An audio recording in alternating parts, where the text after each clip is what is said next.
বরিশালে ভাতের সঙ্গে নেশাদ্রব্য মিশিয়ে অজ্ঞান করে অর্থ ও স্বর্ণালংকার লুট। ভাতের সঙ্গে নেশাদ্রব্য মিশিয়ে পরিবারের সবাইকে অজ্ঞান করে নগদ অর্থ ও স্বর্ণালংকার সহ মূল্যবান মালামাল লুট করে নিয়েছে দুর্বৃত্তরা।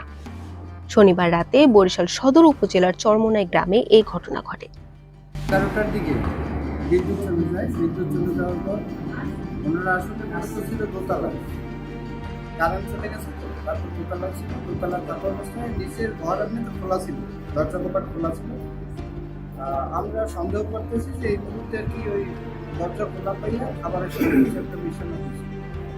তারপর রাত্রে আর কি সবাই শুয়ে পড়ে। প্রথমে বুঝতে পারেন একটু ঘুমের পরে আর কি সবাই মানে যাই শুয়ে পড়ে।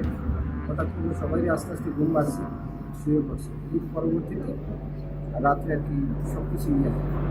গুরুতর অসুস্থ অবস্থায় ওই পরিবারের 4 সদস্যকে বরিশাল শেরে বাংলা মেডিকেল কলেজ হাসপাতালে ভর্তি করা হয়েছে। তো আমার ভাই ও খাইছে সবার আগে, আমার মা ও খাইছে, আর ছোট যে ভাইটা ও ভাতই খায় না। তারপর আমার বাবা খাইছে, আমি সবার লাস্টে ভাত খাইছি। ভাত খাওয়ার পর সবাই একটা ঘুম ঘুম ঘুম ঘুম, সবাই ভাবছে যে হয়তো সারাদিন কাজ বাজ করছে, যার কারণে এত ঘুম ঘুম। সবাই ঘুমিয়ে গেছে। ঘুমিয়ে যাওয়ার পর সকালবেলা মানুষজনের মুখ জুড়ে শুনে যে এই অবস্থা, কিছু খোলা, আমার হাতে ভাই সবকিছু নিয়ে গেছে, আমার গলার মার গলার সবকিছু নিয়ে গেছে, আর সবাই অজ্ঞান, সোজা কথা। এই ঘটনায় বরিশাল কোতোয়ালি মডেল থানায় একটি সাধারণ ডায়েরি করা হয়েছে। ক্ষতিগ্রস্ত পরিবারের সদস্যরা জানান, শুক্রবার সন্ধ্যার পর হঠাৎ বিদ্যুৎ চলে যায়। প্রচন্ড গরমে পরিবারের সদস্যরা দোতলার ছাদে ওঠেন।